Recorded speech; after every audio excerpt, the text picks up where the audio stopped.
ലൈഫിൽ നമ്മൾ ആത്മാർത്ഥമായിട്ടൊരു കാര്യം ആഗ്രഹിച്ചു കഴിഞ്ഞാൽ ചിലപ്പം ആ ടൈമിൽ ദൈവം നമ്മളെ വിളിയാക്കില്ലായിരിക്കും, പക്ഷേ കാലം കഴിഞ്ഞ് ആ വിളി ദൈവം കേൾക്കാതെ പോവില്ല.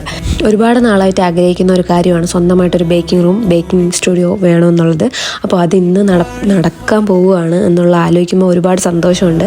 അപ്പോൾ നമ്മുടെ ബേക്കിംഗ് റൂമിന് ആവശ്യമായിട്ടുള്ള കുറേ കാര്യങ്ങൾ നമുക്ക് വാങ്ങേണ്ടിയിരുന്നു.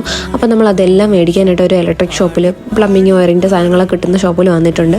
അങ്ങനെ നമ്മൾ ഈ അവിടത്തേക്ക് വെക്കാനുള്ള സ്വിച്ച് ബോർഡ് കാര്യങ്ങൾ, ഫാന്, നമ്മുടെ കിച്ചൺ എക്സസ് ഫാന്, പിന്നെ കുറേ പൈപ്പിൻ്റെ കുറേ സാധനങ്ങൾ, പിന്നെ നമ്മുടെ സിങ്ക്, ഇതെല്ലാം ഒരു ലിസ്റ്റ് തന്നെ ഉണ്ടായിരുന്നു. പിന്നെ ലൈറ്റ്, നമ്മുടെ ഇൻറ്റീരിയർ ചെയ്യാനുള്ള ലൈറ്റ് കാര്യങ്ങൾ എല്ലാം നമ്മൾ മേടിക്കുന്നുണ്ട്. ഇതിൻ്റെ ഡീറ്റെയിൽ ആയിട്ടുള്ള വീഡിയോ ഞാൻ എന്തായാലും അപ്ലോഡ് ചെയ്യും. ബേക്കിംഗ് റൂം അല്ലെങ്കിൽ ബേക്കിംഗ് സ്പേസ് ചെയ്യാൻ ആഗ്രഹിക്കാത്തവരാരും തന്നെ കാണില്ല. അപ്പോൾ അവർക്ക് എന്തായാലും യൂസ്ഫുൾ ആവും ഡീറ്റെയിൽ ആയിട്ട് വീഡിയോ ചെയ്യുമ്പോൾ. ഇനിയുള്ള നമ്മുടെ ബേക്കിങ്ങിൻ്റെ വർക്ക് എല്ലാം നടക്കാൻ പോകും നമ്മുടെ ഈ ഒരു ബേക്കിംഗ് സ്റ്റുഡിയോയിൽ വെച്ചിട്ടായിരിക്കും. നമ്മൾക്ക് പുതിയതായ കുറേ ലോഞ്ചുകൾ വരാനുണ്ട്, നമ്മുടേതായ കുറച്ച് കേക്കുകൾ എല്ലാം വരാനുണ്ട്. അപ്പോൾ ഇത്രയും നാൾ നമ്മൾ ബേക്കിംഗ് സ്റ്റോപ്പ് ചെയ്താണ് വെച്ചിട്ടുണ്ടായിരുന്നു. അപ്പോൾ എല്ലാം ഇനി റീസ്റ്റാർട്ട് ചെയ്ത് എടുക്കണം. പിന്നെ വീട്ടിലത്തേക്ക് നമ്മൾ സോളാർ പാനലൂടെ എടുത്തിട്ടുണ്ടായിരുന്നു. അപ്പോൾ അതും നമ്മൾ സെറ്റ് ചെയ്യുന്നുണ്ട്. എന്തായാലും കറണ്ട് വളരെ അത്യാവശ്യമാണല്ലോ. അപ്പോൾ അത്രേ ഉള്ളൂ.